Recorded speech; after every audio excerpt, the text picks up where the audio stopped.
हाँ, नमस्कार। आज का बहुत ही महत्वपूर्ण टॉपिक है एजुकेशनल असेसमेंट यानी शैक्षिक आकलन।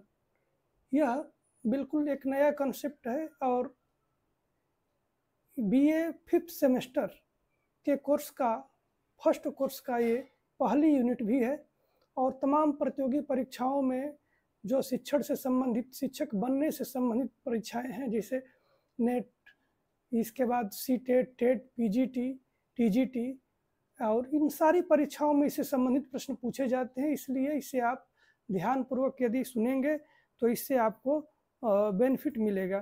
तो आकलन का अर्थ है किसी छात्र के कार्य, व्यवहार, ज्ञान या दक्षता की गुणवत्ता, स्तर या उपलब्धि को निर्धारित करना। शिक्षा में आकलन विद्यार्थियों के सीखने के स्तर को समझने में एक साधन है। इसका मतलब है अंदाजा लगाना, आंकना कि विद्यार्थी किस लेवल पे है, विद्यार्थी की कठिनाइयाँ क्या हैं। ये कठिनाइयाँ उसके उपलब्धि स्तर से संबंधित हो सकती है, प्रेरणा के स्तर से संबंधित हो सकती है या किसी संकल्पना के समझने के संबंध में हो सकती है। तो आइए हम इसके संकल्पना को समझते हैं कि ये इसकी संकल्पना क्या है। तो आकलन की जो संकल्पना है यह है कि यह जो शब्द है लैटिन भाषा के एसिडायर शब्द से बना है, जिसका आशय है साथ बैठना। इसका मतलब है कि छात्रों के साथ रहकर उनके साथ कार्य करते हुए उनका आकलन या मूल्यांकन करना। तो शिक्षक कक्षा शिक्षण के बाद नहीं या वर्ष के अंत में नहीं, बल्कि शिक्षण अधिगम की प्रक्रिया में छात्रों के साथ इंटरेक्शन करते हुए, शिक्षण अधिगम की प्रक्रिया के दौरान इस कार्य को करता है। इसमें छात्रों की कठिनाइयों, कमजोरियों, समस्याओं की पहचान करना और इस प्रकार के आकलन का उद्देश्य होता है छात्रों के अधिगम को समर्थन प्रदान करना, छात्रों की कठिनाइयों को दूर करना और उनके लिए जो निर्धारित अधिगम दक्षताएं हैं उन्हें प्राप्त कराना।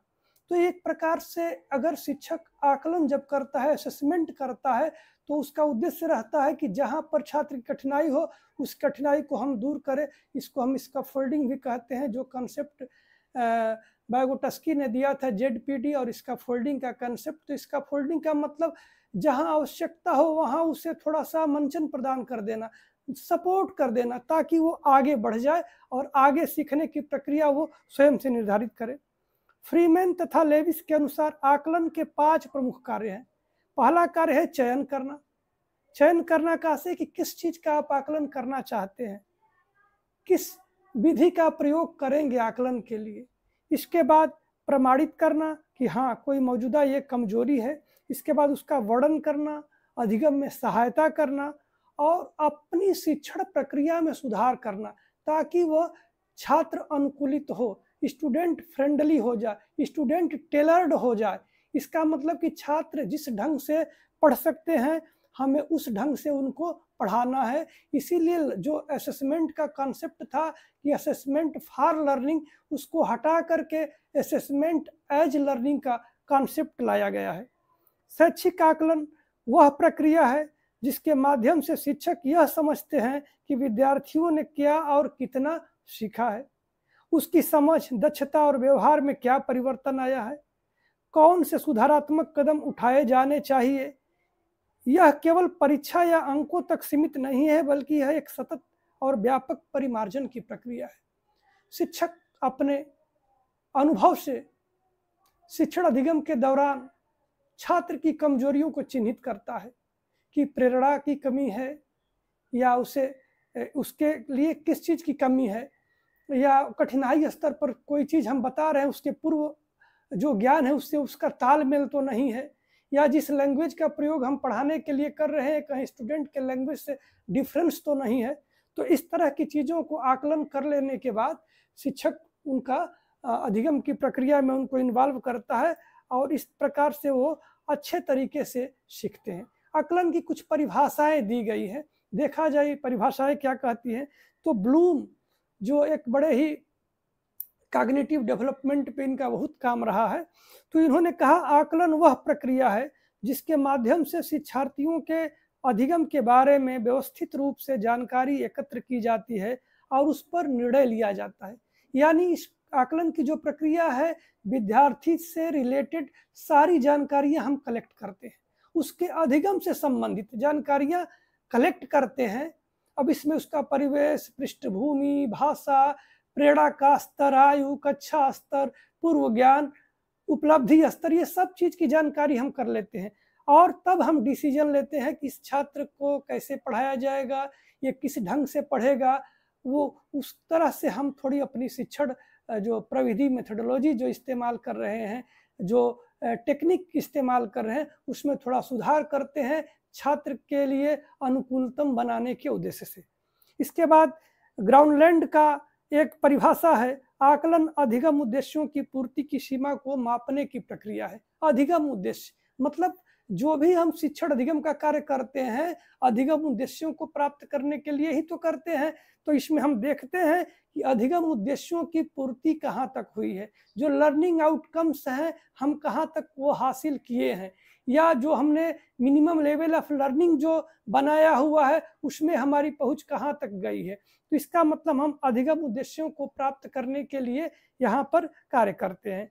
इसके बाद एनसीईआरटी की परिभाषा है, आकलन शिक्षण अधिगम की प्रक्रिया का एक अभिन्न अंग है जिसका उद्देश्य विद्यार्थी की प्रगति, क्षमता एवं आवश्यकताओं का समुचित आकलन करना है। इसका मतलब यह शिक्षण अधिगम की प्रक्रिया का अभिन्न अंग है, उसका वो म्यूचुअल पार्ट है, उससे अलग बिल्कुल नहीं है। और इसमें हम जो शिक्षण के उद्देश्य या जो निर्देशात्मक उद्देश्य लिखे जाते हैं कि हम ये प्राप्त करेंगे, हमारे शिक्षण के बाद छात्र ये चीज़ें करने में सक्षम होगा, तो उनको हम चेक करते हैं कि उसकी प्रगति, क्षमता कितनी बढ़ी है या संबंधित क्या कठिनाई आई है। तो इसके बाद आकलन के कुछ सिद्धांत हैं, तो हम आकलन के सिद्धांतों को देखते हैं। पहला है कि वैधता। आकलन की प्रक्रिया को निर्धारित मानदंड के अनुरूप हमें करना चाहिए और ये देखना चाहिए कि जिन चीज़ों को मापने के लिए हम आकलन कर रही है, क्या वो चीज़ें मापी जा रही हैं। वैधता का मतलब है कि आकलन वैध होना चाहिए और जिन चीज़ों का हम आकलन करना चाहते हैं उनका ही आकलन वो कर रहा हो। ये नहीं कि हम उसके अधिगम उद्देश्य की आकलन करने की इच्छा रखे हुए हैं और आकलन में उसके थकान का आकलन हो रहा है, उसके पारिवारिक पृष्ठभूमि का आकलन हो रहा है। तो नहीं, हमें थोड़ा पिन पॉइंटेड होना है, स्पेसिफिक इसमें होना है और विश्वसनीयता इसमें होनी चाहिए। विश्वसनीयता का आशय है कि बार बार हम आकलन की प्रक्रिया को यदि संपन्न करते हैं तो उसके परिणामों में एक कंसिस्टेंसी आए, एक संगतता आए, एक निरंतरता आए। मतलब जो हमें चीज़ें मिली उनको लगे कि नहीं यह कंसिस्टेंसी में हमें प्राप्त हो रही है, संगत है। ये नहीं कि अभी कुछ प्राप्त हो रहा है, बाद में कुछ प्राप्त हो जाएगा, तीसरी बार के आकलन में कोई और चीज़ें हमें नजर आ रही है, तो इसका मतलब विश्वसनीयता उसकी संदिग्ध हो जाएगी। इसके बाद आकलन बिल्कुल जो निष्कर्ष निकले उससे बिल्कुल स्पष्ट होने चाहिए और जो भी हमें सूचना और आंकड़े मिले वो भी क्लियर होना चाहिए। ये व्यवस्था बिल्कुल पारदर्शी होनी चाहिए, इसमें कोई गुप्त या संदेहयुक्त कार्य हम नहीं करते हैं, बल्कि एकदम बिल्कुल पारदर्शी तरीके से ऐसे काम करते हैं कि जिसे हम किसी के साथ साझा कर सके, किसी को बता सके। इसके बाद जो ये प्रक्रिया समावेशी होनी चाहिए। समावेशी का अर्थ है कि आकलन की प्रक्रिया में कोई ऐसा काम न हो कि दूसरे छात्रों को नुकसान पहुंचे और कोई छात्र छूट जाए, तो हमें आकलन की प्रक्रिया में सभी छात्रों को शामिल करना है। यही समावेशन है कि चाहे जिस स्तर के छात्र हों, जिस समूह के छात्र हों, हमें पूरे कक्षा को उस प्रक्रिया में शामिल करना है और सारे छात्रों का आकलन करना है, न कि किसी विशेष छात्र का आकलन करना है। इसके बाद ये प्रक्रिया बिल्कुल न्याय संगत होनी चाहिए। आकलन की प्रक्रिया से किसी अन्य छात्र या समूह की हानि नहीं होनी चाहिए और जो भी स्टेक होल्डर्स हैं उन्हें हम बता सके कि हमने इसमें बिल्कुल निष्पक्षता के साथ कार्य किया है। इसके बाद इसका प्रबंधन होना चाहिए। पहले से हम निर्धारित इसके लिए टाइम बाउंड इसको करें, इसके लिए कौन सा मेथड अप्लाई करेंगे, कौन सा डिजाइन अप्लाई करेंगे और किस तरीके से इस काम को करेंगे ताकि इसका किसी प्रकार की पहले संदिग्धता न हो, कोई दुष्परिणाम इस पर न आए। इसके बाद पृष्ठपोषण, आकलन का उद्देश्य ही है छात्र को संबल प्रदान करना, छात्र को प्रेरित करना, छात्र को समर्थन देना, छात्र को उसकी कमियों की जानकारी करा देना। यही तो काउंसलिंग है कि जब छात्र अपनी कमजोरियों से वाकिफ हो जाता है तो उसे दूर करने के लिए वह स्वयं भी प्रयास करता है। और ये टीचर को निर्णय लेने में और पुनर्वलन के निर्धारण करने में और पुनर्वलन कैसे प्रदान किया जाएगा, कब प्रदान किया जाएगा, किस रूप में प्रदान किया जाएगा, इन सारे चीज़ों के निर्णय में उससे मदद करती है। और पृष्ठपोषण हमें अवश्य देना चाहिए। अगर छात्र जरा भी प्रगति करता है तो हमें उसे संपोषित करना चाहिए, पुनर्बलित करना चाहिए। और इसके लिए बिल्कुल प्लान के साथ काम करना है। ये नहीं कि हम अटेंडम कोई काम करेंगे तो जो परिणाम हम चाहते हैं वो हमें प्राप्त नहीं होंगे। इसलिए पहले से ही सब कुछ निर्धारित रहे, जैसे छात्र की कक्षा क्या है, आयु क्या है, प्रेरणा का स्तर क्या है, पूर्व ज्ञान क्या है। तो अधिगम में इन सारे चीज़ों को हम शामिल करते हैं कि भाषाई दक्षता है क्या, पृष्ठभूमि क्या है, और हम किन चीज़ों का आकलन करके उसे किस चीज़ का अधिगम कराना चाहते हैं, और जो अपेक्षित दक्षता का कौन सा स्तर हम प्राप्त करना चाहते हैं, ये सारी चीज़ें क्लियर होनी चाहिए। पहले अधिगम के लिए आकलन किया जाता था कि असेसमेंट फॉर लर्निंग, लेकिन अब ये न्यू कॉन्सेप्ट आ गया है असेसमेंट एज लर्निंग। मतलब ये अधिगम जो होगी वो आकलन के लिए ही है। असेसमेंट एज लर्निंग, जो हमारा आकलन है वो अधिगम की तरह है, उसमें हम सिखाते हुए बच्चे का आकलन करें। इसके बाद आकलन की विशेषताएं क्या हैं? आकलन की जो विशेषताएं हैं वो ये है कि यह एक कंटिन्यूअस प्रोसेस। जब हम कक्षा शुरू करते हैं तो अभी यह शुरू हो जाती है और कक्षा के बाद तक ये चलती है, प्रतिदिन पूरे सत्र यह चलती है। तो शिक्षण अधिगम के दौरान ये प्रक्रिया चलती है, लेकिन यह शिक्षण अधिगम के प्रत्येक चरण में इसे किया जाता है। ये नहीं कि कोई स्पेसिफिक इसका टाइम नहीं है, बल्कि ये निरंतर प्रक्रिया है, कंटिन्यूअस प्रोसेस है। ये उद्देश्य आधारित प्रक्रिया है, क्योंकि शिक्षण के लिए हम पूर्व उद्देश्य निर्धारित कर लेते हैं। जब भी कोई शिक्षण होता है तो पहले से उसका उद्देश्य निर्धारित होता है और हम उन उद्देश्यों की प्राप्ति के लिए शिक्षण का कार्य करते हैं। तो जो अधिगम के उद्देश्य हमारे हैं, शिक्षण के जो उद्देश्य हैं, उसके ध्यान में रखते हुए ये हम काम करते हैं। इसके बाद इसमें समग्रता होनी चाहिए कि छात्र की समग्र शक्तियों का हमें डेवलपमेंट करना है, जो उसकी पूरी पर्सनालिटी है उसको डेवलपमेंट करना है। किसी खास एंगल से हमें इन चीज़ों को नहीं लेना है। तो इसके बाद समापन, जब हम आकलन करते हैं उसमें निर्णयात्मक कार्य करते हैं, डिसीजन ओरिएंटेड ये होना चाहिए, क्योंकि आगे के सुधार के लिए हमें रास्ता बताता है, हमें दिशा देता है, और उसके आधार पर हम अपने शिक्षण अधिगम में चेंजिंग लाते हैं और छात्र के अधिगम स्तर को ऊंचा उठाने के लिए कार्य करते हैं। इसमें व्यक्तिगत अंतर की भी पहचान की जाती है। क्लास का जो जनसंख्या होती है बिल्कुल हेट्रोजीनियस होती है। ये सभी प्रकार की पृष्ठभूमि से सभी स्तर के छात्र, किसी की भाषाई दक्षता में भी अंतर है, मोटिवेशन के लेवल में स्तर है, ज्ञान के स्तर में अंतर है, सीखने की क्षमता में अंतर है, पृष्ठभूमि में अंतर है, परिवेश में अंतर है। तो हम व्यक्तिगत रूप से भी इसे डिजाइन करते हैं, आकलन करते हैं। तो व्यक्तिगत छात्र की व्यक्तिगत जो नीड हैं, जो उनकी स्पेशल नीड्स हैं, जो उनकी पर्सनल नीड्स हैं, उनको भी ध्यान में रख करके हम काम करते हैं और प्रत्येक छात्र को फीडबैक इसके लिए हम देते हैं। और इसके बाद बात करें आकलन के प्रकार की, तो जैसा कि पहला है ये नैदानिक आकलन। नैदानिक आकलन से मतलब है डायग्नोस्टिक असेसमेंट। असेसमेंट इस चीज़ के लिए हम करते हैं कि हम छात्र की कमजोरियों और कठिनाइयों का पहचान करते हैं, और शिक्षण प्रारंभ होने से पहले विद्यार्थियों के पूर्व ज्ञान क्या है, उनके कठिनाई का स्तर क्या है, किन चीज़ों को जानते हैं, किन चीज़ों को समझते हैं, किसी खास कंटेंट में किस लेवल तक उनकी वो कुशलता उन्हें प्राप्त है, ये जानते हैं। तो डायग्नोस जब हम कर लेते हैं उसकी कठिनाइयों को, कमियों को, तब हम उसे पढ़ाना शुरू जब करते हैं तो अच्छे ढंग से और आसानी से हम उसे पढ़ा लेते हैं और नॉलेज फैसिलिटेशन का काम इजी हो जाता है। इसके बाद रचनात्मक आकलन, ये बहुत ही न्यू कॉन्सेप्ट है, फॉर्मेटिव असेसमेंट। और इसका मतलब है कि जो रचनात्मक कार्य है वो किसके लिए है? विद्यार्थी के निर्माण के लिए, विद्यार्थी के अधिगम क्षमताओं के निर्माण के लिए जो असेसमेंट का काम होता है उसे ही फॉर्मेटिव असेसमेंट हम बोलते हैं। यह CCE पर आधारित है, मतलब कंटिन्यूअस एंड कंप्रहेंसिव इवैल्यूएशन पे आधारित है। इसमें हम छात्र का कंटिन्यूअस, सतत और कंप्रिहेंसिव, व्यापक आकलन करते हैं, और तब हम उसका आकलन जब करते हैं तब उसे होलिस्टिकली डेवलपमेंट में हम मदद पहुंचाते हैं।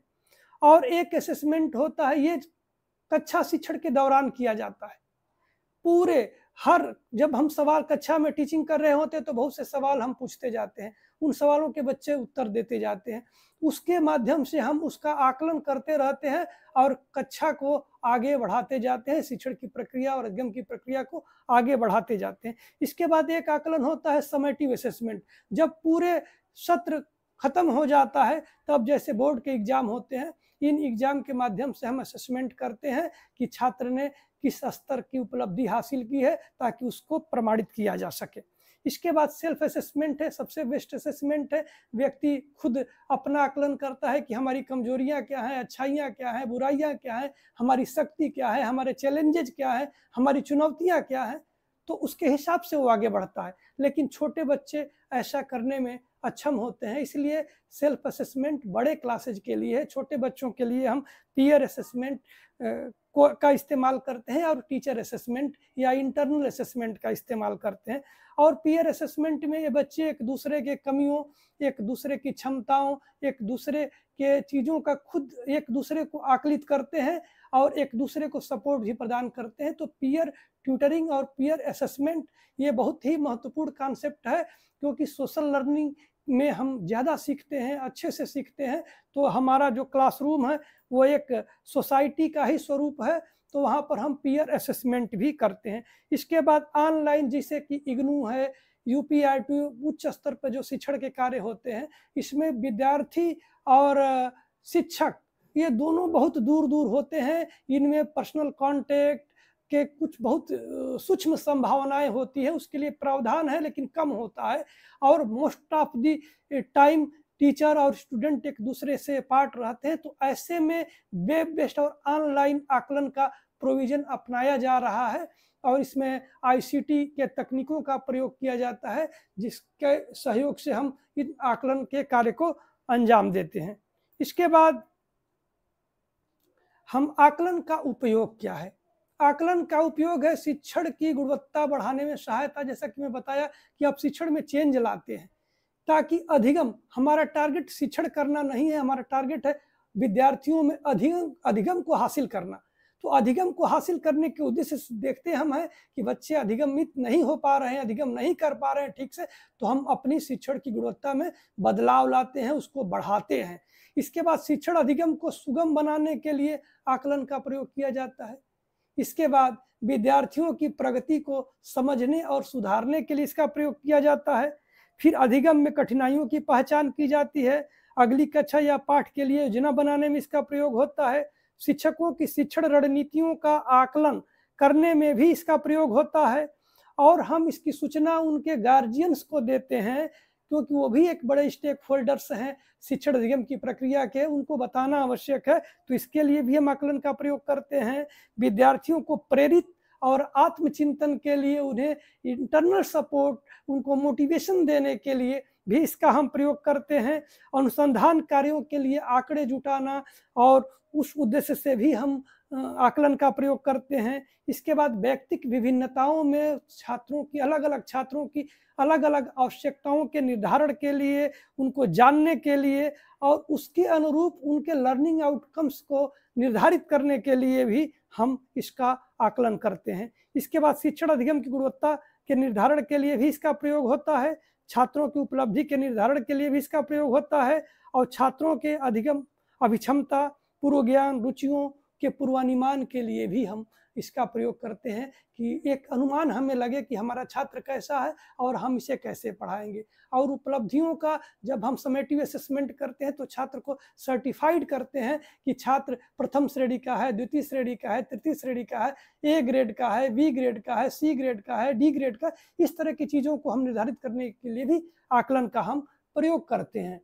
इसके बाद आकलन की विधियां क्या हैं, तो आकलन की विधियों को हम देखें। आकलन की विधि है एक तो लिखित परीक्षा जो समेटिव असेसमेंट में हम करते हैं, इसके बाद ओरल टेस्ट लेते हैं जो फॉर्मेटिव असेसमेंट में मोस्टली ओरल टेस्ट हम लेते हैं। इसके बाद व्यवहारिक कार्यों में प्रैक्टिकल वर्क दे करके कुछ काम, असाइनमेंट दे करके काम, प्रोजेक्ट दे करके काम, होमवर्क दे करके आकलन कर सकते हैं। हम उनको देख करके ऑब्जर्वेशन में हम उन्हें एक गहन ऑब्जर्वेशन में रख करके भी उनका हम अवलोकन करते हैं। कुछ उनका इंटरव्यू ले करके उनसे बातचीत करके भी हम जान लेते हैं, या फिर इसके लिए चेक लिस्ट और रेटिंग स्केल्स का टूल्स बना करके और उनको दे करके पता कर लेते हैं, या फिर पोर्टफोलियो डिजाइन करते हैं और एनेक्डोटल रिकॉर्ड्स उसका देखते हैं। उस आधार पर भी हम उनका आकलन करते हैं। इसके बाद अंत में हम देखते हैं कि प्रभावी आकलन की शर्तें क्या हैं। तो प्रभावी आकलन की शर्तें हैं, पहले तो ऑब्जेक्टिव जो हमारे हैं वो क्लियर होने चाहिए कि हम इसके माध्यम से क्या हासिल करने वाले हैं, और छात्र के लिए निर्धारित जो टीचिंग लर्निंग का ऑब्जेक्टिव्स क्या है, ये अगर पता है उसके हिसाब से हम आकलन करते हैं और उसका उपयोग करते हैं। इसके बाद सटीक और प्रमाणिक उपकरणों का चयन हम करते हैं। मान लीजिए अगर हम लिखित परीक्षा लेते हैं तो हमारा जो टेस्ट होना चाहिए वो बिल्कुल वैध होना चाहिए, विश्वसनीय होना चाहिए, और हम कोशिश करें कि उसके लिए नॉर्म्स डिसाइड कर लें। तो ये सब प्रक्रिया हम करें वो व्यवहारिक होने चाहिए, इनका हम ध्यान रखें, भाषाई रूप से हम उसकी जांच कर लें। इसके बाद उसमें सभी विद्यार्थियों की भागीदारी होनी चाहिए। ये नहीं कि हम किसी खास को टारगेट करके उसी का आकलन करें, उसी को आगे बढ़ाएं। हमें तो पूरे कक्षा को समावेशी ढंग से आगे बढ़ाना है। तो इन चीज़ों का हम ध्यान रखें, ये आकलन की शर्तें हैं। फिर परिणाम का विश्लेषण करें, फीडबैक प्रदान करें छात्रों को, उनके गार्जियंस को और अन्य अपने टीचर साथियों को भी। इसके बाद सुधारात्मक शिक्षण की योजना हम बनाएं, ये टीचिंग में हम क्या चेंज ला करके इस आकलन का उपयोग करने वाले हैं, छात्र हित में, छात्र के अधिगम क्षमताओं के में वृद्धि करके उनकी उपलब्धि जो निर्धारित उपलब्धियां हैं उनको हासिल करा कर। ये रहा आपका आज का वीडियो। यदि यह वीडियो आपके लिए उपयोगी हो, अच्छा लगे तो इसे लाइक, शेयर, सब्सक्राइब और कमेंट करें। अगर कोई आपके प्रश्न हो तो उससे आप कमेंट में हमसे पूछ सकते हैं, ताकि मैं आपको बता सकूं कि इसकी मतलब अहमियत क्या है। धन्यवाद।